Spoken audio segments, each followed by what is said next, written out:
Good afternoon, everyone. It's a great pleasure and honor being here. I thank EFG Financial Products for inviting me in front of this very distinguished audience. I would like to give you my outlook for what's going to happen in the Eurozone, and then opening it up to any question or discussion you might have. Sometimes, I'm referred to as Dr. Doom. I prefer to be called Dr. Realist because we have to have a realistic view of what are the challenges, both the upsides and then downsides. So I'll talk about some of the risk, of course, that the Eurozone is facing, but I'm going to also talk about what are the policy responses that may avoid a disorderly situation in the Eurozone as well. Because for every problem, usually there is also a solution that can be undertaken to resolve even difficult economic, financial, fiscal, and other problems. Now, I'm going to speak mostly about the Eurozone, but I want to put the problems of the Eurozone in the context of this global economy. So I'm going to start with some general observation about what's happening in the global economy. I'm going to spend most of my time, of course, speaking about the outlook for the Eurozone. Now, the first observation I'll make is about last year, what happened last year and what are the implications for this year. Because as you know, last year was a year of a number of tail risks, of unexpected surprises like the Arab Spring or the Japanese earthquake. There was risk, there was uncertainty, the volatility, and a variety of black swan and other tail events. And in my view, that sources of volatility and uncertainty are going to stay with us also in 2012 for reason I'm going to be explaining. So as you recollect, last year, the year started with very sharp rise in commodity prices and worries about global inflation, even stagflation.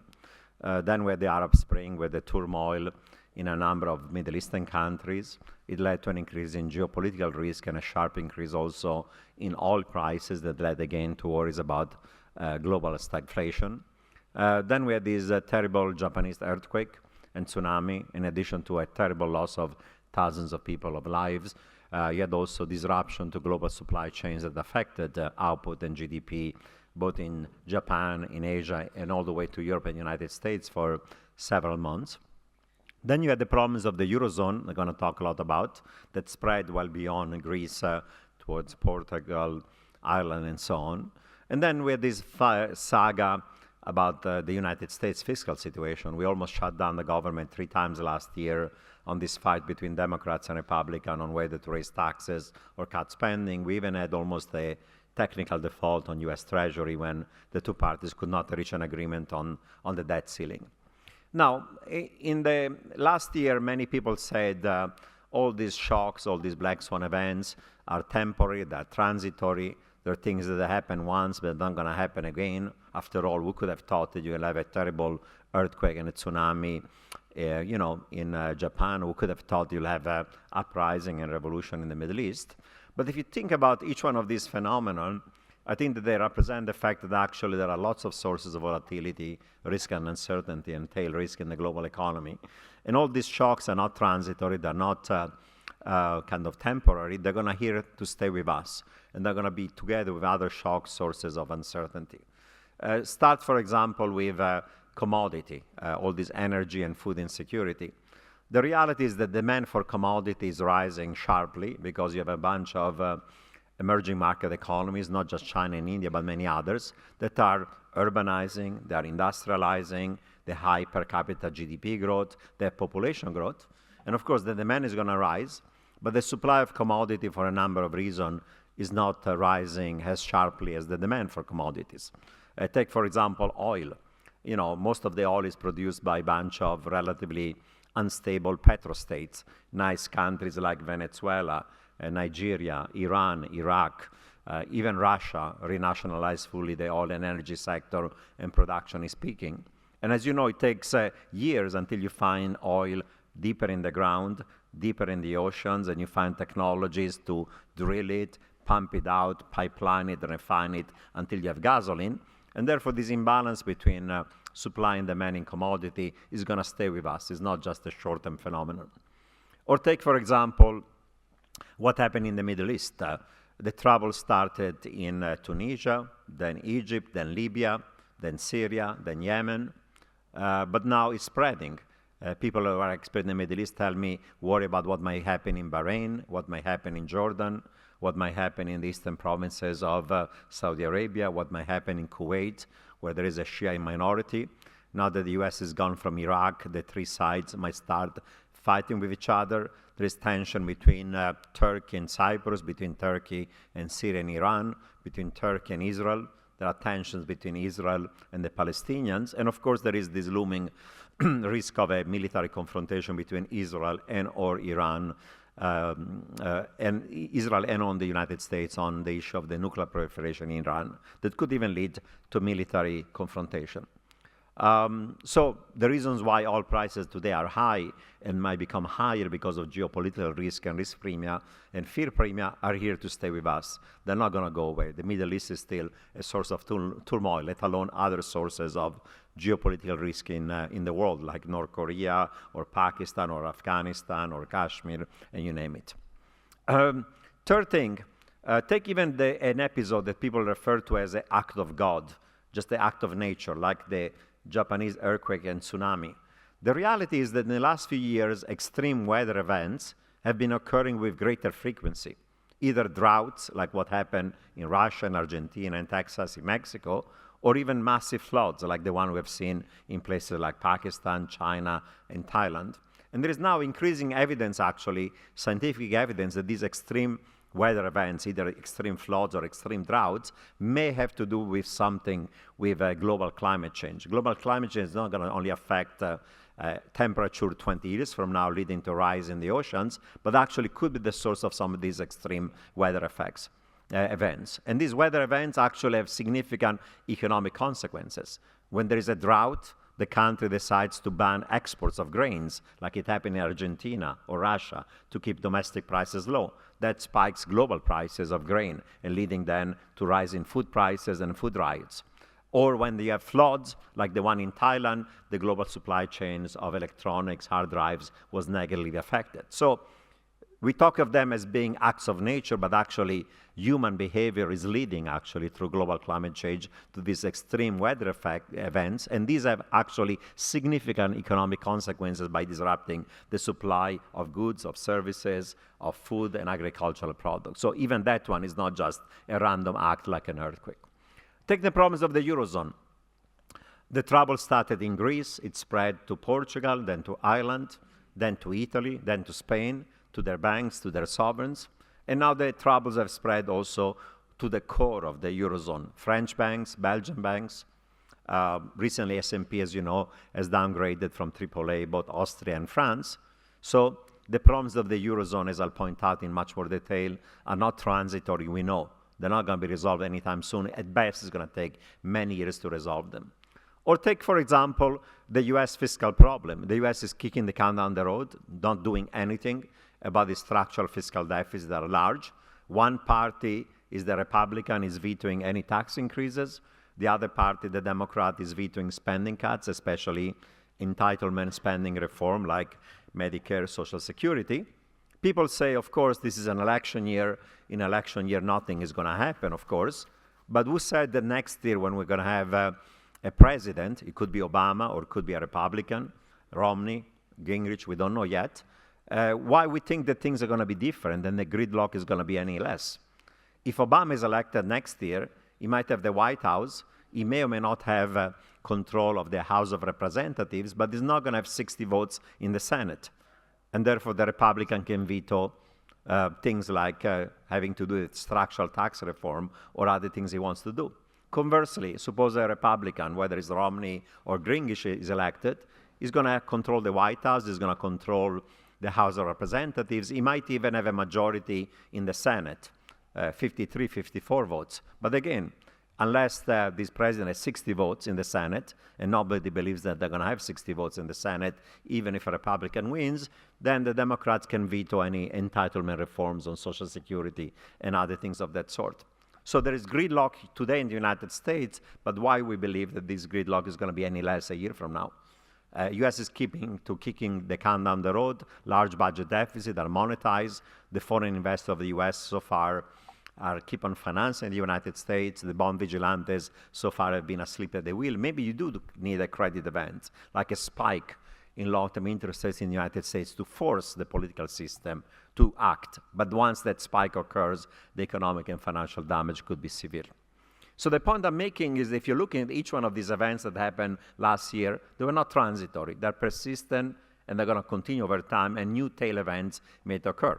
So we live in a world in which, like last year, risk is going to be on when there are good news and when there are good policy responses, and risk is going to be off when risk aversion is rising because of tail risk and things happening. So last year, markets were in this yo-yo of moving between risk on and risk off and risk on, risk off. And the reality is that those sources of uncertainty, macro, financial, fiscal, sovereign, banking related, regulatory, taxation, policy, political, geopolitical, geostrategic, are here to stay with us. They're not going to go away. So my point is, for the last few weeks since the beginning of the year, we are in other episodes of risk being on. Market confidence has increased. Better data from the United States, better data from China. Hope the Europeans are going to resolve their problem. So it may continue for a while longer. But let's be realistic. There'll be shocks, whether it's from Greece or Italy or otherwise, they're going to shake the investors' confidence. We live in a world in which these sources of risk and uncertainty are not going to go away. Now, among all the tail risk in the global economy, and that's the topic of today's talk, the one that has the most systemic importance, of course, is the problems of the Eurozone. Because if, and I'm saying if, I'm not saying that's going to happen, if things in the Eurozone were to become disorderly, with a series of disorderly defaults by some of the member states, like Greece and others, and if the things were to become disorderly with Greece and many other member states eventually exiting the Eurozone, having a breakup of the Eurozone, the shocks to the global economy could be as severe, if not more severe, than the disorderly default and collapse of Lehman Brothers, in the fall of 2008. After all, Lehman Brothers was a $600 billion dollar kind of debt problem that went into default. Italy and Spain alone is a 3 trillion euros, that is about $4 trillion debt problem. So if a large economy in the Eurozone were to default or exit, the transmission through a variety of channels, financial, trade, and other ones, will be severe to emerging markets, to the rest of Europe, to emerging Europe, to the United States. So certainly of all the potential tail risks for the global economy, a disorderly situation in the Eurozone is the one that has greater systemic impact, and that's why it's important to think about it and figure out whether it's going to occur or not. So let me talk about the problems of the Eurozone and what they are. It's clear that the Eurozone periphery is in a crisis. There is an economic crisis because right now there is a return to recession. There is a fiscal and sovereign crisis because deficits and debt levels are high for the public sector. There is a banking crisis because banks don't have enough liquidity and capital. There is a competitiveness crisis because this country lost competitiveness for the last decade. And there is a long-term economic growth crisis because potential growth of this country is low and falling. Falling because of demographic and falling because lack of structural reforms has led to a reduction of productivity growth for the last decade. So we are in a crisis. And it's also clear that so far, the policy response of the European, that there's been some variant of muddle through, kick the can down the road, has not worked. Extend and pretend, pray and delay, pretend that every problem of governments, of banks, are problems of only illiquidity rather than problems of credit and insolvency, right? Initially, the crisis was due to too much debt in the private sector in many countries. We decided to socialize those losses in the private sector, like the banking system, and put them on the balance sheets of the government. So we went from private debt to national debt, public debt. And when some of this country got in trouble and their public debt became unsustainable, like in Greece, like in Ireland, like in Portugal, we decided to have supranational authority bail out the national authorities, IMF, EFSF, ESM, ECB, you name it. But if the problems are problems of solvency rather than pure liquidity, going from private debts to public debts to supranational debt is not going to resolve this problem of insolvency. Of course, nobody's going to come from the moon or the Mars to bail out the IMF or the EFSF. So you cannot keep on kicking the can down the road. The point here is that the muddle-through approach, this extend and pretend and pray and delay, is not a stable equilibrium. Is not even a stable disequilibrium. is an unstable disequilibrium. So either the Europeans are going to move over time towards a set of policies I'm going to discuss that imply greater economic integration and greater union, economic, financial, fiscal, political, and towards policies that are going to restore growth, they're going to restore competitiveness, they're going to restore external balance. That's one direction. Or if that's not the direction the Europeans are going to take, this unstable disequilibrium is going to lead to a process of disintermediation and disintegration, where disintegration means debt restructuring, orderly or disorderly, of the public sector or the private sector, including banks and financial institutions, and eventually you could have also exit from the Eurozone of a number of the members of the Eurozone. Now, if a small economy in the Eurozone were to exit, the Eurozone alone or one or two of them, the Eurozone might survive. But if the problems of the Eurozone were to become so severe that either Italy or Spain, that are the third and the fourth largest economy of the Eurozone, were to have a disorderly debt restructuring and or exit from the Eurozone, that would effectively imply a breakup of the Eurozone. And that will be a situation that will be extremely disorderly. So let's think about what are the problems of the Eurozone, and let's think about what are the potential solutions for them if we want to avoid a disorderly situation. The first problem of the Eurozone is that there are stock problems and stock imbalances. The stock of public debt in a set of countries is too large and rising. And it's not just the stock of debt, but it's also the flow of budget deficit. So there are at least 6 countries that are to different degrees in trouble. Greece, Ireland, Portugal, Italy, Spain, and also Cyprus. So there are these stock problems, both in the public sector, but also in the private sector. In a number of these economies, the debt and the leverage of banks and other financial institutions is too high. And in some of these economies, also the foreign liabilities of the corporate sector are very large and rising. They're a source of imbalance. So there are stock problems. But in addition to these stock problems, in the periphery of the Eurozone, there are also flow problems. There is a lack of economic growth, and there is now a recession in the periphery and the core of the Eurozone. There is a lack of competitiveness. This country lost competitiveness for the last 10 years. Why? 3 reasons. First of all, these were countries that had their exports being traditionally labor-intensive and low-value added.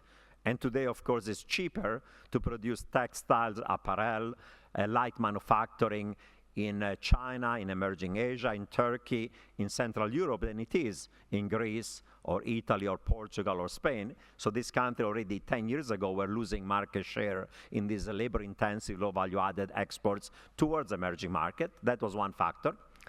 Second factor was that in these countries, for the last decade, wages were growing more than productivity.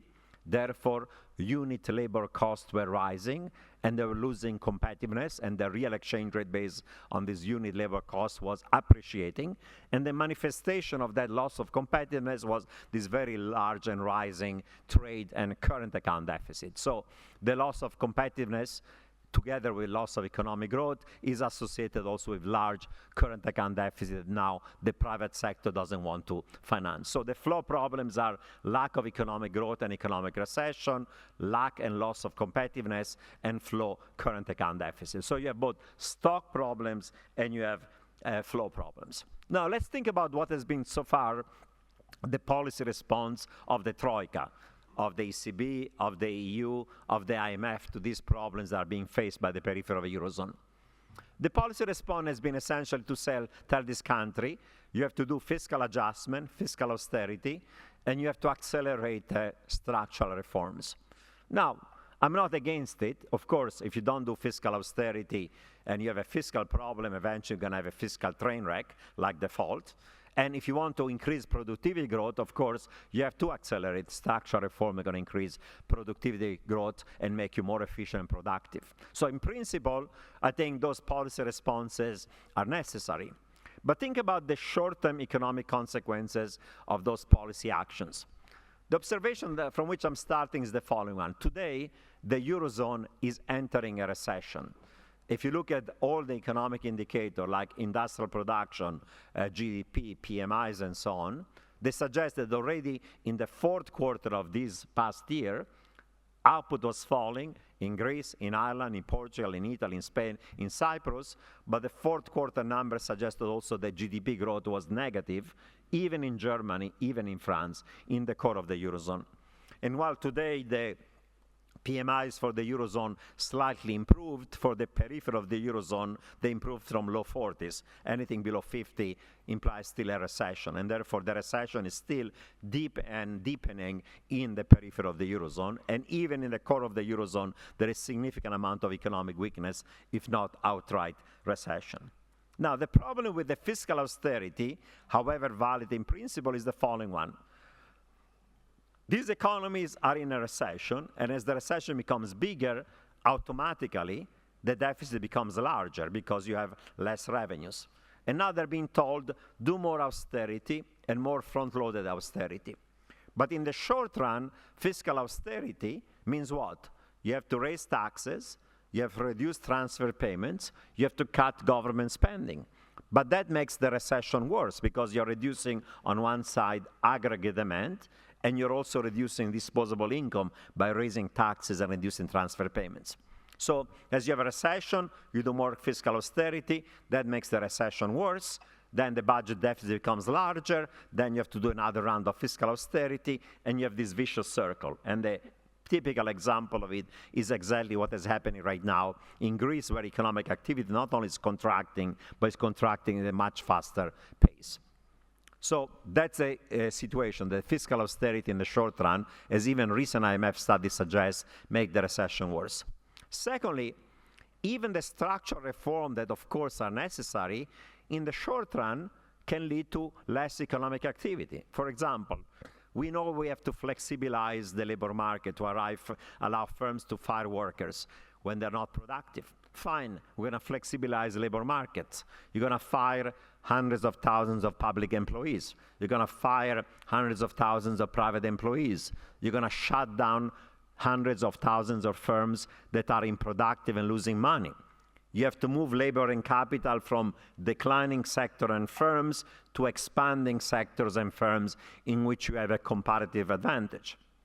And what are the new sectors in which you do have a comparative advantage in countries like Greece or Portugal or Italy or Spain, unless you have a significant nominal and real depreciation that restores the competitiveness and the trade balance of the country and the growth of the country. So the point I'm making is that while fiscal austerity is necessary and structural reform are necessary, right now we're in a vicious circle that actually that austerity and those reforms make the recession worse. And the problem with the recession being worse is that if the recession becomes worse, then you'll have two problems. One is a social and political backlash against the austerity. People know that they have to tighten their belts, but after 3 years of a recession, if you're going to have another year, they're going to accept it. But if you're going to tell them you're going to have another 3 to 5 years of recession until you restore competitiveness and growth, eventually riots, demonstrations, strikes, weak governments falling is going to occur. So that's one thing. Unless you restore growth, it's not going to be socially acceptable. Another 5 years of recession after 4 years of recession. Two, you're trying to stabilize debt and deficits, private and public, domestic and foreign, as a share of GDP. So if the denominator of this GDP is in free fall, then your debt ratios keep on rising and you look like insolvent. So financial markets in the last 2-3 months have been telling Italy and Spain and Greece and Portugal, cut your budget deficit, go towards a primary surplus, pass balanced budget amendment or constitutional rules that lead you to balanced budget, and grudgingly all these new government in Italy, in Greece, in Spain, in Ireland, in Portugal are doing it. But in the meanwhile, the recession is becoming worse, and a month from now, the financial market are going to go and tell this country, kids, great effort on the fiscal side, I congratulate you, but guess what? Your output is in free fall, your debt ratio are going through the roof, you're looking like insolvent, therefore your spreads are going to rise, and therefore you are insolvent. The point being, you need also to restore economic growth. Because if you don't restore economic growth, you're not going to have essentially sustainability, politically, financially, and economically. And unfortunately, now the fiscal austerity is becoming worse. And not only is it becoming worse, but the last decision that was made by the Eurozone was the fiscal compact, right? The fiscal rule of having more rules and more binding rules and paying like fines if the rules are broken. That's going to lead not only to more fiscal austerity in the periphery of the Eurozone is in recession, but now even the core of the Eurozone has to do front-loaded fiscal austerity, because even in Germany there is a structural budget deficit has to be brought down to zero. So Germany will have to do it, France will have to do it, Finland is going to do it, Slovakia is going to do it, Netherlands is going to do it, Austria is going to do it.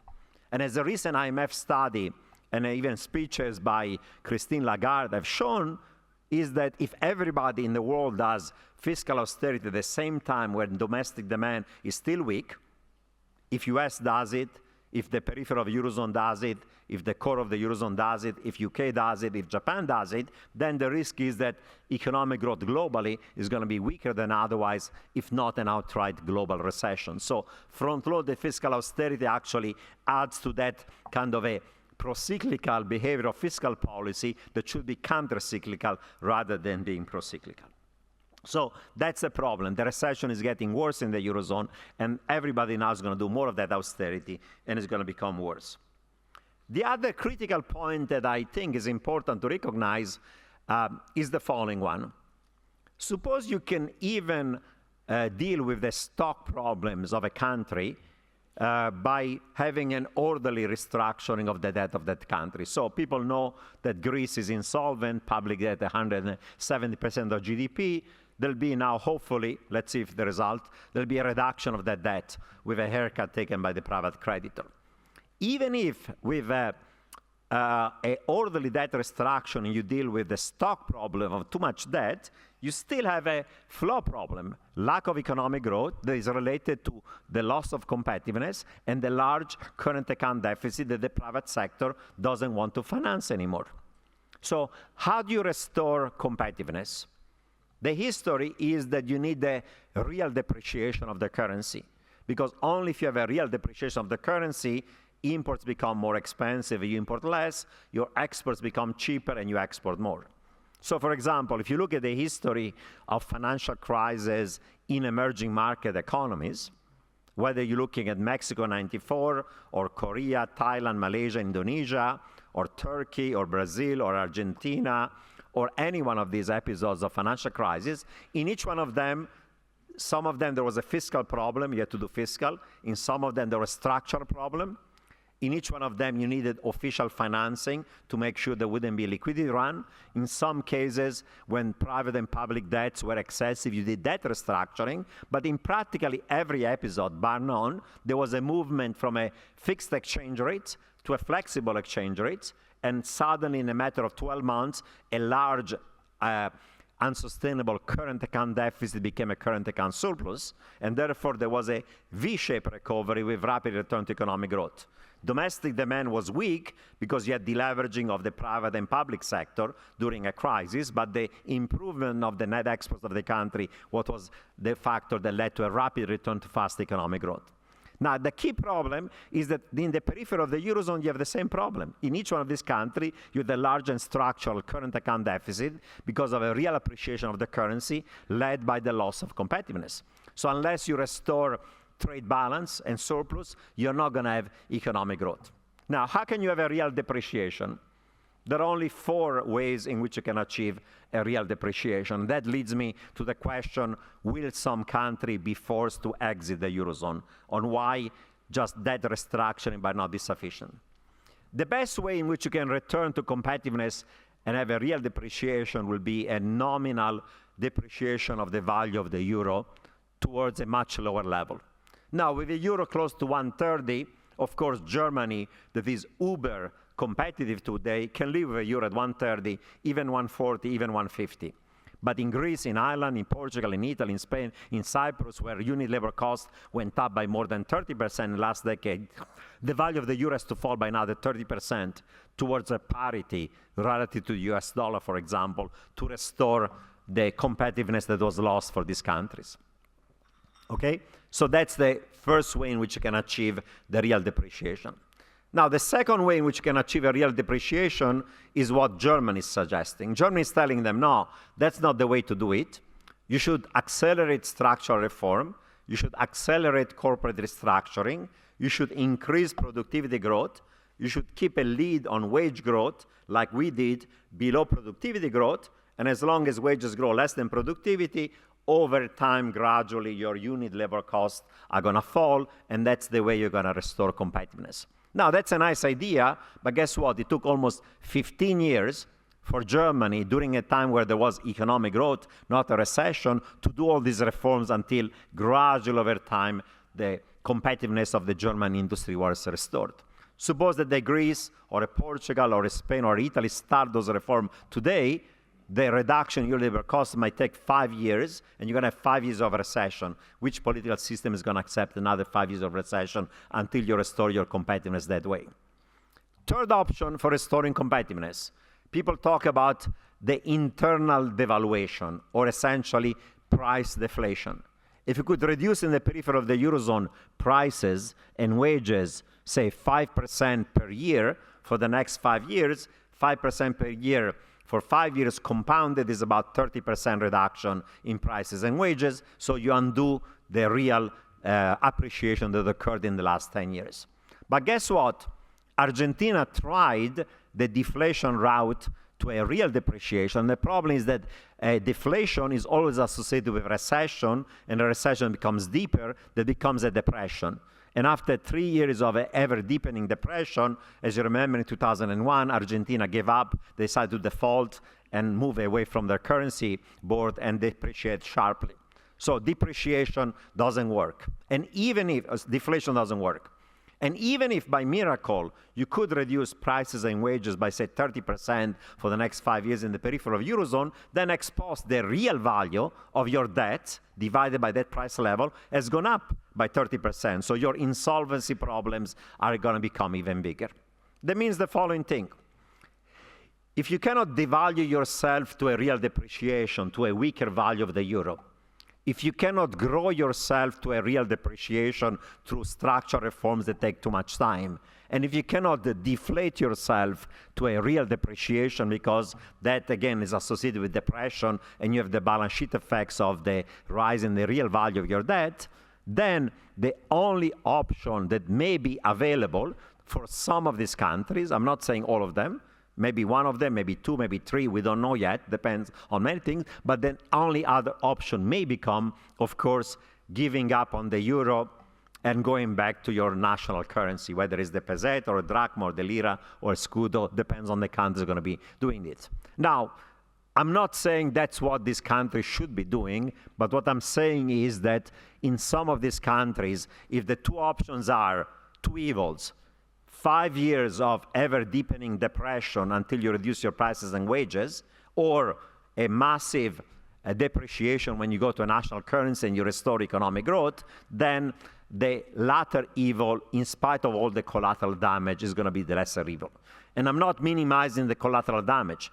When Argentina did that, what they did lots of other things. They imposed capital controls, exchange controls. They froze deposits for a while in the banking system. Of course, they had to convert dollar debt into depreciated peso, pezification. If a country in the Eurozone were to do the same thing, of course, they'll have to convert cursively their euro debts into new drachma, lira, scudo, peseto. There'll be lots of collateral damage to the banking system and to financial institutions. It will need to be recapitalized, but many of these banks have to be recapitalized regardless of. So I'm not saying that exit from the monetary union is going to be an easy walk. There'll be lots of collateral damage. There'll be lots of pain and losses of income and wealth, but at least take Argentina. Output was falling 15% annualized until December of 2001. 3 months later, after they defaulted and converted dollar debt into new peso, they started to grow 8% annualized, and they've been growing 8% annualized since then. So from a purely selfish point of view, if you want to restore growth, job growth, income, that might be actually something that's going to become necessary and unavoidable. So the point I want to make is the following one. There are stock problems, and those stock problems may be resolved in some cases through orderly debt restructuring. But in addition to the stock problem, there are problems that are as important of flow imbalances, lack of growth, recession, trade deficit, lack of competitiveness, and to do that, you need a real depreciation. And for some of this country, I think, unfortunately, the only way in which we can achieve that restoration of growth and competitiveness is going to be by exiting the monetary union, even if there is going to be lots of collateral damage. That's why the risk that eventually that's going to happen is still a very serious risk. Now, suppose you were asking suppose you don't want that to happen. You don't want a series of serial defaults. Suppose you don't want the Eurozone step by step, people exiting, eventually having a breakup of the Eurozone. What would be the policy responses that would maybe minimize that risk? How can we restore otherwise growth and competitiveness faster, not 3 years from now, not 5 years from now, but in the next 12 months? I would say that the policy responses should be the following one.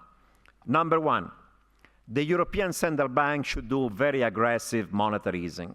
Last year, the European Central Bank made a huge mistake, probably its biggest mistake in its history, when they increased their policy rates from 1% to 1.5% just because inflation was barely above 2%.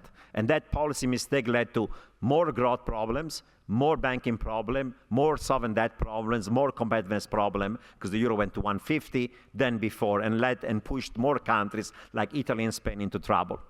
Now, the new ECB under Draghi has reversed that decision. They're now down to 1%, but say in US, in Japan, in UK, policy rates close to 0. Why shouldn't the policy rate to push towards 0 as opposed to 1%? And not just policy rate, but more quantitative easing, more credit easing. Things are going to jumpstart economic growth in the Eurozone. Second policy response, you need to have a lender of last resort to make sure that you don't end up in a bad equilibrium. That lender of last resort could be the ECB, if they want to play that role. That lender of last resort could be in part the IMF, if the international community is going to mobilize resources. That lender of last resort could be the core of the Eurozone, if through the EFSF and a larger ESM, Germany and the core of the Eurozone decide to backstop the periphery. But you need a lender of last resort for the following reason.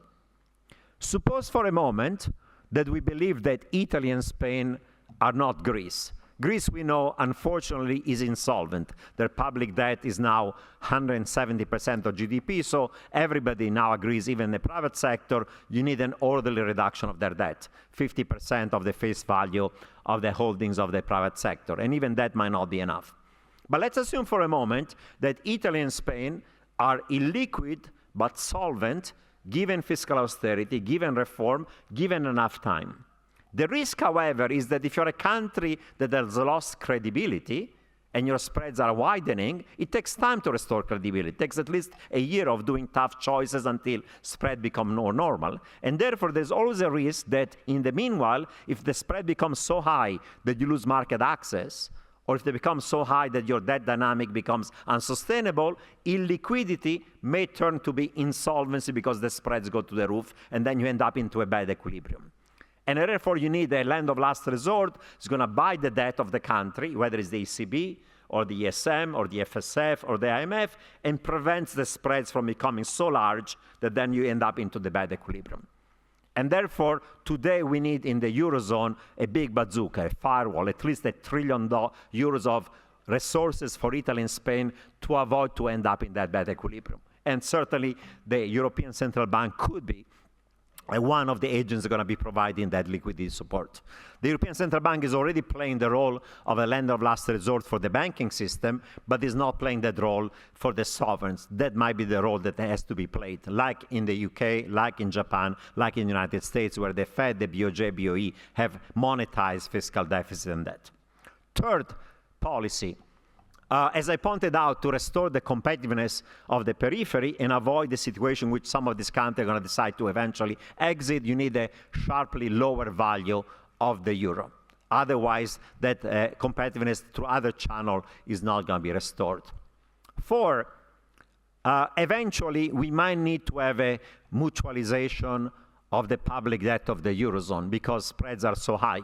The idea is one of e-bonds, in which essentially Germany and the core of the Eurozone partially guarantees the debt of the periphery, because if that doesn't happen, the spreads are going to remain higher. Of course, Germany takes a lot of risk, credit risk, that if things turn out to be wrong in Italy and Spain, there's risk to Germany. But unless you do that, the risk is that those debt ratio being so high, spreads are going to remain high, even with the right policy response. Fifth policy, if the periphery of the Eurozone is going to do austerity, that is contractionary and recessionary, the core of the Eurozone that is also entering a recession should first postpone its own fiscal austerity and should actually do fiscal stimulus to restore the growth in the core of the Eurozone and through trade channel restore growth also in the periphery of the Eurozone. And final policy, given there is a massive fiscal drag that is making the recession in the periphery of Eurozone more severe, we can reduce that fiscal drag if funds are made available by the core, say infrastructure funds and other, to make sure we don't cut back too much on productive public investment or infrastructure spending is needed actually to increase productivity growth. So there is a problem, but there is also a solution. But then, of course, the question is, what is the joint probability that the ECB, Germany, and the core of the Eurozone is going to accept much more easy monetary policy, lend of last resort support for the sovereign by the ECB, a much weaker euro, mutualization of debt, fiscal stimulus in the core, and providing resources to the periphery to avoid fiscal drag. So far, the position of the Germans and of the ECB has been, no, we don't want all this stuff. All the adjustments should occur asymmetrically in the periphery. But my point is, if all the adjustment is going to occur only asymmetric in the periphery by suffering, austerity, less demand, less output, less employment, eventually, politically and economically, this is going to blow up, while there has to be a rebalancing where the periphery does the sacrifices, but you need to also increase demand in the core. The periphery was spending more than its income. The core was spending less than its income. The periphery had the current account deficit. The core had a surplus. The adjustment has to be more symmetric, because if it's not symmetric and it goes through all deflation in the periphery, eventually that's going to lead to defaults and exit from the monetary union. And therefore, the ECB and the Germans have to accept a more symmetric rebalancing of the Eurozone, otherwise defaults, otherwise exit, otherwise the breakup of the Eurozone is going to be the final result of this situation. So that's the situation we're facing right now. I don't know whether we're going to go in one direction or the other one. You could say that on the positive side, the European Central Bank and the German in the last year have become more flexible, more pragmatic than they've been before, and maybe we are moving in the right direction. My view of it is that what the ECB have done so far, what Germany has done so far, has been too little, too late, and the medicine that's being imposed right now in the Eurozone is more austerity, more sacrifices, that's going to lead to more recession. At the margin, today the Eurozone needs slightly less austerity and more economic growth, because growth can heal many wounds, including debt wounds. And if there is no growth and there is outright recession, you can do anything on the deficit, you can do anything on the debt. As I pointed out, if the denominator is in free fall, your debt ratios are rising and you look like insolvent. So I think one of the key issues that the European will have to face is how you restore economic growth, not 5 years from now, but in the next 12 months. Because even if you could come up in the next 3 months with a big bazooka for Italy and Spain, say €1 trillion of resources that backstop Italy and Spain for the next 12 to 18 months, if 18 months from now the recession in Italy and Spain has bottomed out and there is light at the end of the tunnel and output is now rising, spreads are going to reduce. But if you're going to waste $1 trillion of official resources to do the same medicine is going to lead to ever deepening recession.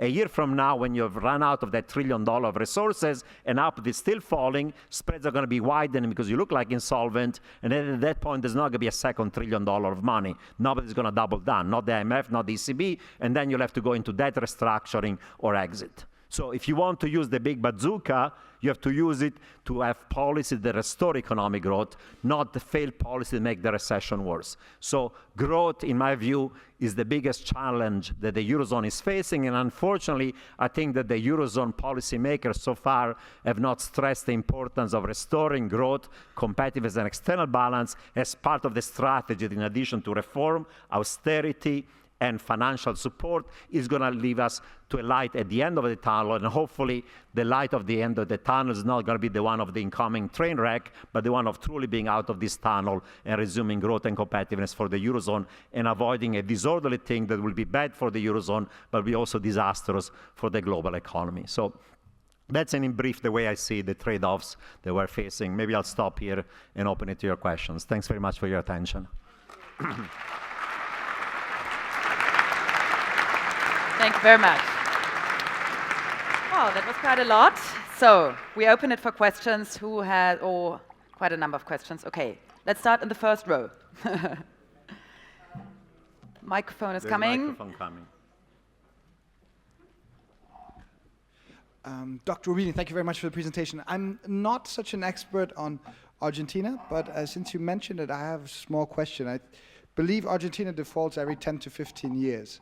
And 3 years ago, they nationalized, the presidency nationalized all pension funds to avoid another default on its debt. Aren't you worried if we take that approach for Europe, that we're just kicking down the can down the road and making it much worse?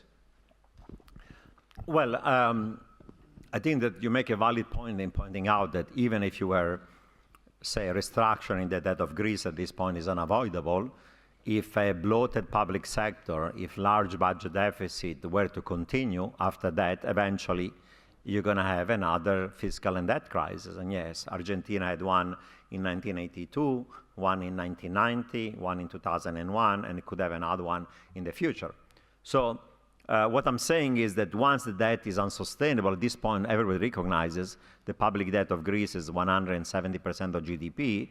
Even with this debt restructuring, is going to fall only to 120% of GDP by 2020. It's going to be higher than that since then. For Italy, 120 is what's considered as being near insolvent. So you're just making the insolvency of Greece less. And of course, if you're not using this debt restructuring as an occasion to also clean up your public sector and your budget deficit, eventually you'll have another crisis. So that's a perfectly valid point. It does not, however, rule out the fact that if you have reached the point in which your debt is unsustainable, then you'll have to restructure it. Argentina and Russia defaulted on their public debt. The public debt of Argentina and Russia, when they defaulted, was 50% of GDP. The one of Greece today is closer to 170% of GDP. So I think nobody disagrees, even the private creditors, that that debt ratio is not sustainable. To make the country viable, you need to reduce it. Of course, if you're not going to pursue fiscal austerity, few years down the line, you're going to default again. That's a perfectly valid point. Okay, next question. Okay, let's go here. 1, 2, 3, 4, fifth row. Thank you. The remedies you mentioned sort of view Europe outside of the context of global deleveraging, and clearly that complicates the the measures of a normal devaluation and fiscal austerity. So could you just comment about the complications that adds to your scenario? Well, I think that an important aspect of it is that on one side, as I pointed out, and that's a point that Lagarde and IMF has made, is that we are in a process right now of global deleveraging. That implies that private and public demand is going to have to fall, spending will have to fall in order to increase savings in countries that de-saved, in order to reduce debt and leverage. But I think that the point has been made is that if everybody is going to be doing front-loaded fiscal austerity, the risk that then we get a global recession is going to be more severe. Now, how can you trade off the fact that austerity is recessionary, but you need it also in the medium term? My view of it, that is valid also for the US, UK, and the Eurozone, is that the way to deal with this trade-off is to commit today to a path of fiscal policy that gradually over time, in a backloaded, not front-loaded way, leads to a gradual reduction of spending as a share of GDP, a gradual increase in revenue as a share of GDP, so that if there is light at the end of the tunnel over a 5 and 10-year horizon, and in the short run, demand is weak and you need a fiscal stimulus, nobody's going to be blaming you as long as you have credibly committed to do the fiscal austerity. So you have medium-term credible fiscal consolidation and short-term stimulus. Now, the reality is that in the US today, we have the opposite. There is no credible commitment to medium-term fiscal austerity because the two parties are divided, but because of the divided parties, there is not even enough stimulus in the short run that the economy needs, given that growth is needed. So you have just the opposite of what's optimal. So that's one of the global constraints. The other global constraint, of course, that is tricky is the following one. On a partial equilibrium basis, the value of the euro has to fall to parity with the US dollar in order to give a fighting chance for the periphery of the Eurozone to restore competitiveness and avoid an exit. But suppose that euro was going down to parity with the US dollar, that creates a problem for growth in the United States, because in the US, for the next 2-3 years, domestic demand, private and public, is going to be anemic because there is deleveraging. So the only chance that the US has to restore growth closer to potential will be a nominal and real depreciation of the dollar that leads to an improvement of the trade balance of the United States. So if instead the euro goes to parity and dollar appreciate, the opposite happens. So it's like a bag at the neighbor policy for the US. Or take the problem of China. Chinese currency today is shadowing the US dollar, approximately. The rate of crawl is very small. Suppose that the euro were to fall by 30% relative to the Chinese currency, what happens to export growth in China and economic growth in China? Take Chinese export growth. Middle of last year, it was growing 20% annualized. By October, November, the growth rate had fallen to only 12% annualized. The growth rate of Chinese exports to the Eurozone was only 5% annualized, and the growth rate of Chinese exports to the periphery of the Eurozone, to Italy, was minus 20 because of the recession in the periphery of the Eurozone. Suppose now the euro falls by 30% relative to the RMB because RMB is following the dollar, what happens to Chinese economic growth? So the point is, what in a partial equilibrium basis is the right solution for the Eurozone creates problems for growth in the United States and China that have to be addressed through other types of monetary and fiscal policy, and you name it. So we have this global problem of global imbalances, and that's one of the challenges we face to think about the Eurozone. We cannot think of it in isolation, but we have to think about the general equilibrium for the global economy. Okay, next one. Here, lady in the back. Yes, hi, thank you. You mentioned that the recent move by the ECB for the 3-year unlimited loans to the banks has resolved the liquidity issue, and therefore it's acting as a lender of last resort for the banks.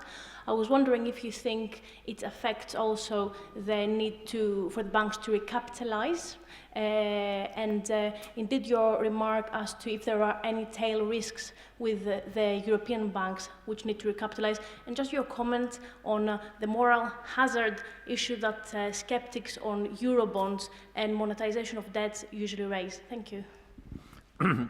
Well, I would say that the LTROs, the 3-year ones, certainly deal with the liquidity problems of the European banks, because banks have a huge amount of medium long-term debt that comes to maturity this year. They cannot roll it over in the private markets.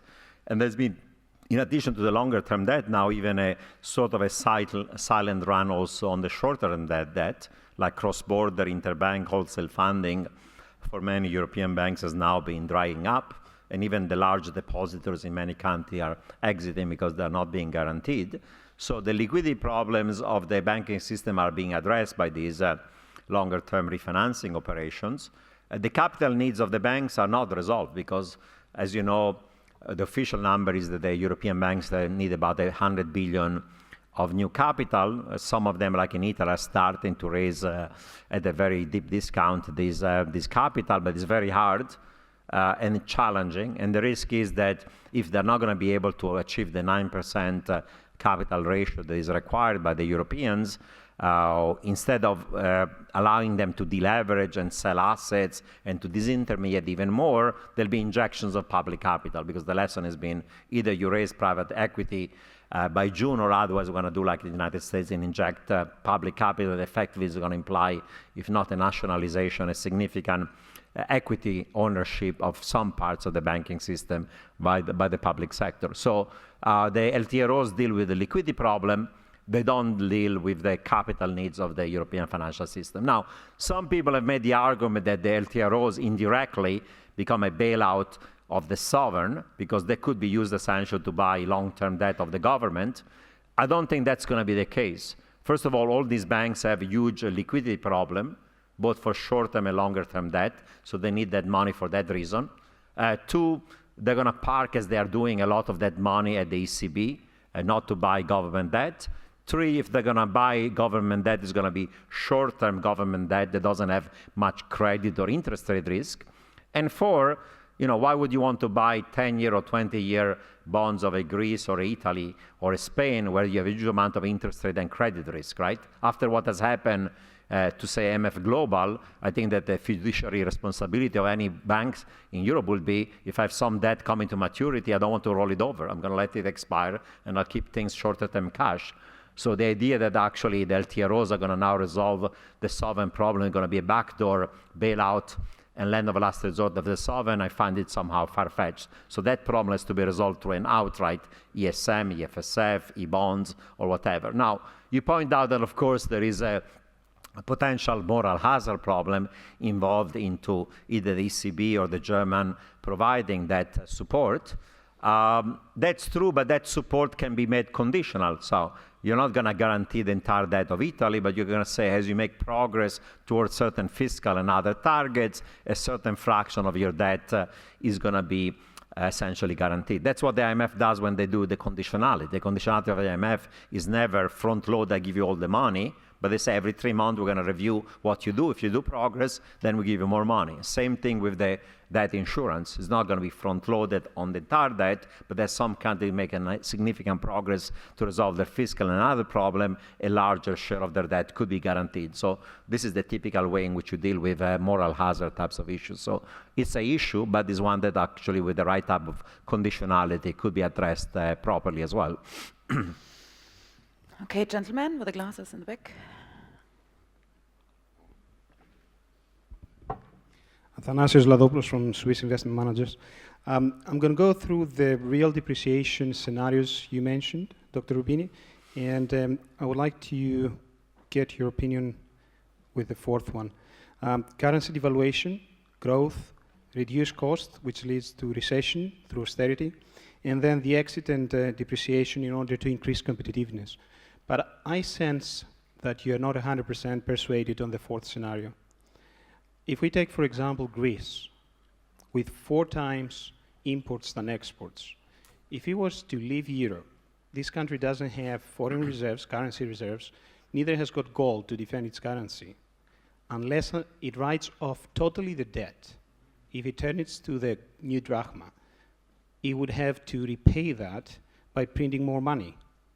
So that means probably we will talk about high inflation.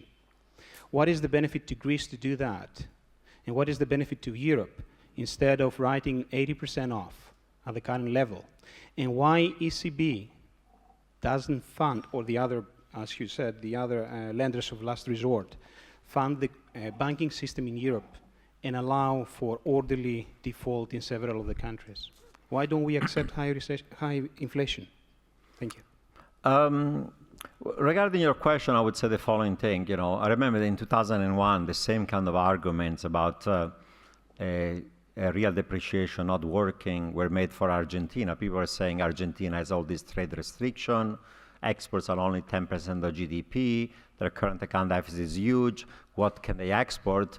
Real depreciation is going to cause only high inflation, it's not going to have an effect on the trade balance. The reality was they got a significant nominal and real depreciation in a matter of months. The trade balance went from a very large deficit to a very large surplus. And this was a country where exports were 10% of GDP, let alone 30, 40, like that in Greece. So Greece has tourism, has shipping, has a variety of agricultural products, has light manufacturing. In the last 10 years, unit labor costs for all these traded goods have gone up almost 40%. So that's why they have a larger current account deficit. If you are in Europe, you can take a vacation in Greece or in Croatia or Turkey or North Africa or in Spain or in Israel, and relative prices matter. If the new drachma were to depreciate by 30, 40, 50%, that change in relative price is going to change very rapidly the trade balance of Greece. It happened in every episode. In every single episode of emerging market crisis, in a matter of 12 months, you went from a large current account deficit to a surplus. It happened in Mexico, in Korea, in Thailand, Indonesia, in Malaysia, in Brazil, in Argentina, in Turkey, in Pakistan, in Ecuador, in every one of these examples. Why should Greece be different? Now, you're worried about overshooting. that maybe the currency is overvalued 30, 40%. If it goes into free fall, it can go down by 100%, 200%, high inflation, hyperinflation. The same arguments were made for Argentina. They said once you're going to move off the peg, you're going to have hyperinflation. Guess what? Inflation peaked around 30% plus for 12 months and then went down to something that was much, much lower. So with the right policy, you can do it. Secondly, the way to avoid overshooting is to use official resources that right now are being wasted to allow the exit of those who are lucky enough whose claims are coming to maturity. Instead of allowing the exit of those who are lucky enough that debt comes to maturity, use those official resources to avoid the overshooting of the exchange rate. You have a 100 billion euro program, use a fraction of that money to intervene in the FX market so that when you have a new drachma, instead of falling 40 or 50%, whatever is necessary, it risks to fall 200%. If it's 200%, there's a risk of a vicious cycle of rising inflation, depreciation, wages, and you name it. Use official resources to avoid the overshooting. Of course, once you have any amount of nominal real depreciation, the real value of your euro liability in the new drachma increases so much that you have a solvency problem. Guess what? Argentina converted their dollar debt into peso, pezification. The United States in 1933 depreciated 60% relative to the gold, the value of the dollar, and many contracts were indexed to gold. What the US did in 1933, they repealed the gold clause. That was exactly what Argentina did in 2001 with the pezification of their dollar debts, and that's what Greece will have to do if they go back to the drachma. They'll have to convert euro liabilities into drachma to avoid the significant balance sheet. Will that cause collateral damage and losses for the creditors of Greece? Of course, that's the case. Do I believe everything is going to be smooth? No. Will there be lots of other damage? Yes.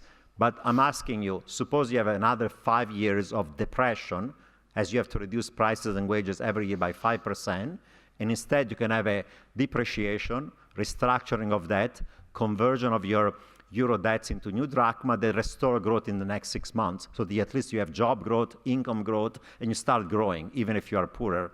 What's the better option? Being stuck another 5 years of depression, or at least having a fighting chance like Argentina, like Russia, like Korea, like Mexico, like Brazil, of having a nominal real depreciation that restores economic growth through competitiveness. Those countries did it. Unfortunately, for some members of the Eurozone, that might be the better option. It's not the great option, but the alternative maybe is worse. That's the trade-off you have to compare. You have to ask yourself, what's the alternative? Okay, moving on. Gentlemen here in the middle.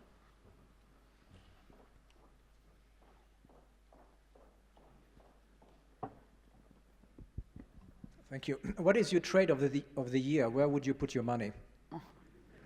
Most important question. Well, I mean, I would say that, first of all, there's not one trade of the year.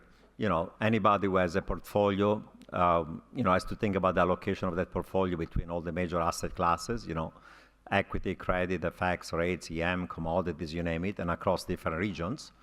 And within my own economic consultancy, in addition to economic research, we have a whole team of a dozen strategies. We think about that global asset allocation. But I would say the following observation in general. Today, we are in a world in which there is a huge amount of uncertainty. And things could get much worse in Europe, in US, in China, or they could get much better. So there is like a dual, right? There's a bifurcation. Some people are more optimistic and think things are going to improve. Some people like me think that the downsides are bigger. But we live in this fog of uncertainty. I might be right, I might be wrong. Suppose that your overall portfolio today is somehow more defensive. That means less risky assets like equity, overweight into safe assets like cash, government debt of countries that don't have fiscal problems, and things that are safer. Suppose that the downside scenario materializes and you are more defensive, more liquid, then you avoid losses, 10, 20, 30%, you preserve capital. Suppose I'm wrong and the world is going to be much better. Eurozone resolves this problem, US grows rapidly, China grows rapidly, and suddenly risky assets like equities or commodity start rising very sharply.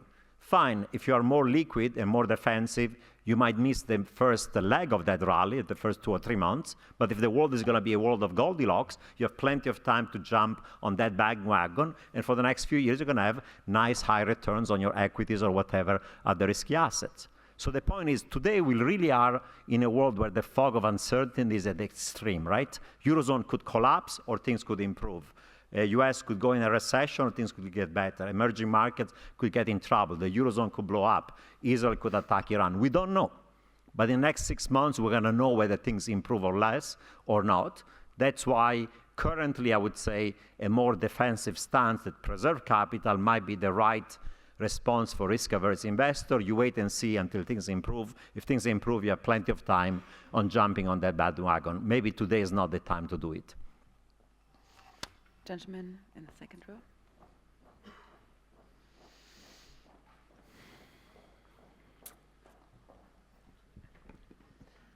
A question for you, Dr. Realism. I wanted to ask you, is it an option, or have you or any of your economic team gamed out a possibility of any one of the Eurozone dollarizing? And if yes, while it is an exit of the euro, it is an exit into an existing currency and not a creation of new currency. Is that possible, temporary, or permanent, or whatever possibility you can think about that? Well, that's not the solution that is really being discussed. And if the problem of some of these countries are that they're not being in a monetary union is not the right thing for them to do, leaving a monetary union and joining another one is not going to be a resolution of their problems. So when Argentina, for example, had this fixed exchange rate regime that was shaky, some people say, you should make it even tighter by going and dollarizing, while others said, no, devalue and move to floating exchange rate. They did the right thing, in my view. They moved to floating exchange rate because if they'd stuck with the peg or even dollarized, their fundamental loss of competitiveness would have remained. So if your problem is that your unit labor costs have gone up 40%, pegging to the euro, pegging to the dollar is not going to make any difference. And that's why that's not a solution. I think that the question that this country have to ask themselves, can you restore growth and competitiveness, external balance by maintaining the euro? For some countries, the answer is going to be yes. For some country, unfortunately, the answer is going to be no. And every country, with the exception of maybe Ecuador, that dollarized, every emerging market economy that had an unsustainable fixed exchange rate and a large overvalued currency and a current account deficit, they moved from fixed exchange rates or currency boards or heavily managed peg to a more floating or flexible exchange rate. The only exception of a country that had a currency crisis and then decided to fully dollarize was Ecuador. Every other example in Latin America and Asia was a movement from fixed to floating. That means that for most countries, that's the appropriate choice. What speaks against the tax union in Europe and that they make sure that each country or all people are really paying their tax?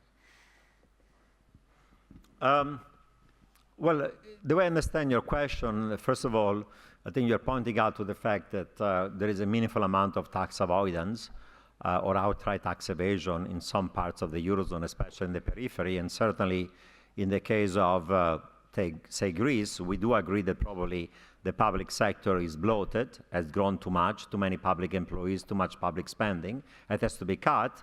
But there is also a problem that there is excessive amounts of tax avoidance, and therefore part of the resolution of any fiscal problem has to do with gradually raising taxes, and taxes are less distortionary. Italy is the same issue, other countries as well. So you cannot resolve your 10% of GDP fiscal deficit only on the spending side. Maybe more of it has to occur from the spending, but revenue has to increase. And stuff needs to be done so that there is greater increase in revenue, even if the recession makes the revenue shrink rather than raise so far. I think that maybe the way I understood your question was also a question of whether there should be also a fiscal union of some sort in the Eurozone.